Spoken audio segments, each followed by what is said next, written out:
홍지은의 사연 라디오 지금 시작합니다. 안녕하세요. 돈 때문에 사람이 이렇게 돌변할 수도 있다는 걸 깨닫고 앞으로는 누굴 믿고 살아야 할지 모르겠어요. 저를 배신한 남편을 만나게 된 건 누구의 강요도 아닌 제 선택이었죠. 물론 그때까지만 해도 남편이 그렇게 변할 거라고는 누구도 상상하지 못했으니까요. 워낙 몸이 약하셨던 어머니께서는 저를 낳고 얼마 후 돌아가셨다고 해요. 그런 저를 미워하실 만도 한데 아버지께서는 엄마가 남겨주신 마지막 선물이라 생각하고 제가 엄마의 빈자리를 느끼지 못할 만큼 물심양면으로 열심히 돌봐주셨어요. 대학 졸업 후에는 아빠가 운영하시는 회사에서 일을 시작했어요. 처음에는 아빠 친구 2분과 직원 5명의 작은 회사였지만 지금은 그래도 직원이 70명 정도 되는 회사가 되었습니다. 제가 사장 딸이라는 걸 아시는 분은 아빠 친구 2분과 아빠의 비서, 김 실장님밖에는 없었어요. 재밌을 때는 정말 재밌게 일하면서 혼날 때는 정말 매섭게 혼나며 일을 배웠습니다. 졸업 직후에 회사에 들어와서 제 또래 동료들이 있을 줄 알았지만 중소기업에 대한 선입견 때문인지 저 빼고는 제일 젊은 분이 딱 30이었어요. 그러다 보니 회사 들어오고 나서 저랑 제일 친했던 사람은 해충 방역하러 오시는 외부업체 직원이었어요. 벌레를 무서워했던 저와는 다르게 거침없이 구석구석 살피고 다니는데 정말 멋있더라고요. 한 번은 방역 작업 끝나고 커피 한 잔 드리면서 얘기를 하는데 저랑 또래인 걸 알았죠. 한 달에 한 번 오실 때마다 길지는 않았지만 10분씩 얘기하는데 그렇게 즐거울 수가 없었어요. 근데 그도 그랬던 건지 제가 들어오고 6개월이 되었을 때 지역을 이동하게 되어서 다음 달부터 다른 분이 담당한다고 하더군요. 그 소식을 듣고는 퇴근할 때까지도 우울한 표정을 짓고 있으니 아빠가 연락해서 따로 만나보는 게 어떻겠냐고 하시더군요. 어떻게 알았냐며 깜짝 놀래니 아빠가 웃으며 아빠 회사인데 어디에나 눈과 귀가 있지 않겠냐고 하시더라고요. 아빠는 제가 인생을 살아가는 데 있어서 필요하다면 조언은 해줄 수 있지만 선택은 무조건 제 몫이라며 항상 한 발 뒤에서 저를 응원해 주셨어요.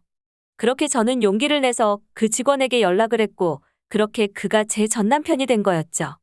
저희가 연애하는 동안에는 남편은 저희 아빠를 한 번도 본 적이 없었어요. 물론 저는 결혼 전에 시댁에 몇 번 갔었죠. 남편도 어렸을 때 어머니가 이혼하시고는 줄곧 누나랑 엄마랑 셋이 살았다고 해서 당연히 제 상황을 이해해 주실 줄 알았어요. 하지만 시어머니는 본인 가정이 완벽하지 않기 때문에 며느리는 양쪽 부모님 멀쩡하게 계시는 정상적인 집을 원했다며 남편에게 제 뒷담화를 했죠. 하지만 저나 남편이나 그때는 서로 너무 좋아했기도 했고 아빠는 제가 어디 가서 책 잡히지 않기로 하셔서 시댁의 무리한 요구를 다 맞춰주셨어요. 사실 저희 집 경제 상황에서는 그렇게 무리한 요구도 아니었지만요.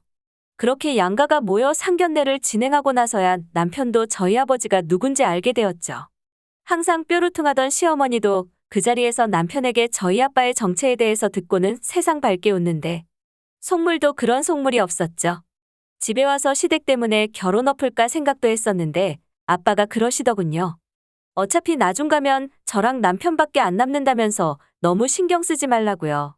그리고 사람 사는 게 다 그런 거라며 이렇게 아빠 지위 이용해서라도 제가 사랑받으면서 살 수 있으면 된 거라면서요. 그렇게 저희는 결혼을 하게 되었어요. 집도 혼수도 아빠가 모두 다 해주시면서 시어머니에게 직접 전화로 얘기하셨어요. 아이들 결혼하는데 들어가는 금전적인 비용은 다 본인이 책임질 테니 딸 안 힘들게 잘 부탁한다고요.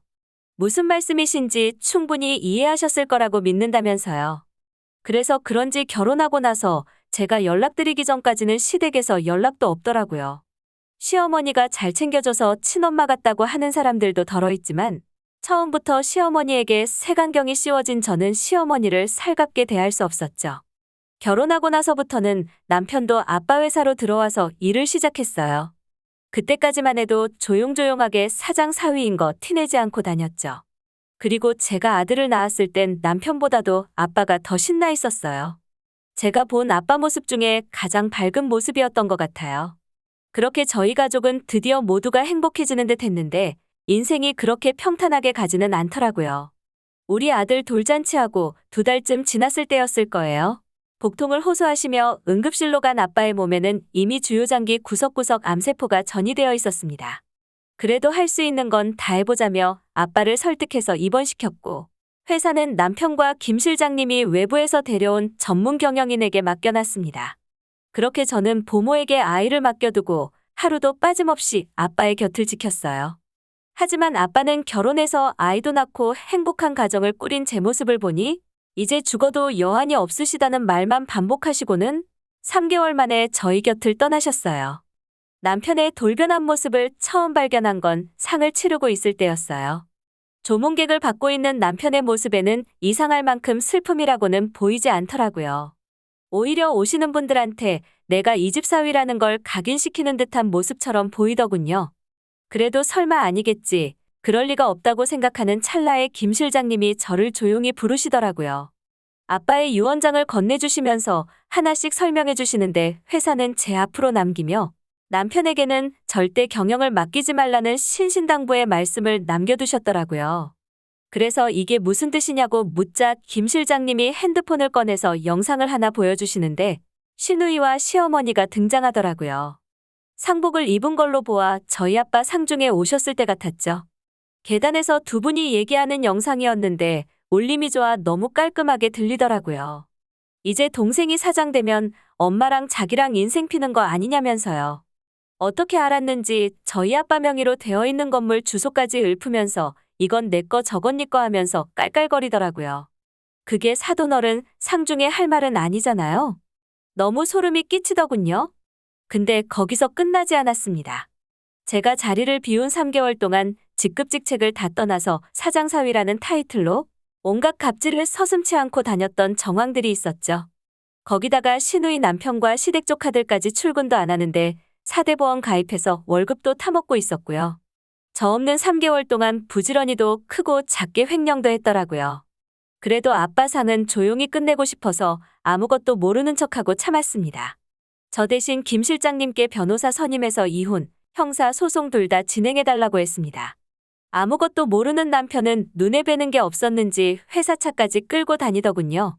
다 정리하고 일요일 저녁에 저희 집으로 시누이와 시어머니를 불렀습니다. 계단에서 아버지 유산 탐내던 모습은 온데간데 없이 가식적인 슬픔으로 저를 위로하려 애쓰더라고요.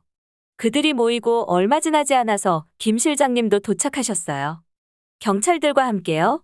남편에게 죄목이 잘 정리되어 있는 메모 한 장을 건네주셨고 남편은 아무 말 없이 끌려나갔습니다. 시누이와 시어머니는 자기는 아무 죄 없다며 다 남편이 시킨 거라며 발악을 하더군요. 그렇게 남편은 8년형, 시누이와 시모는 각각 벌금 2천만 원씩을 때려 맞았습니다. 저희 아빠의 유산을 가지고 자기들끼리 웃고 떠들었다는 사실이 물론 저 정도 형벌로는 제분이 풀리지는 않았지만 어쩔 수 없으니까요. 그렇게 저는 다시 회사로 돌아가서 직원 한 명 한 명에게 그동안 조금이라도 겪었을 불미스러운 일에 대해서 사과를 하고 아빠가 모두와 함께 힘들게 일궈놓은 회사가 절대 무너지지 않게 노력하겠다고 인사하며 다녔습니다. 지금은 크게 별일 없이 저도 아이도 회사도 모든 게 평화로워요. 항상 여기서 사연을 듣기만 하다가 제 사연도 이렇게 적다 보니 갑자기 아빠 생각에 눈물이 차오르네요. 그래도 이제는 제가 굳건히 버텨야 저희 아빠가 저에게 해주셨듯이 저도 아이에게 든든한 버팀목이 되어줄 수 있겠죠? 홍지은의 사연 라디오. 오늘 이야기 여기까지입니다. 재미있게 들으셨다면 구독과 좋아요 부탁드립니다.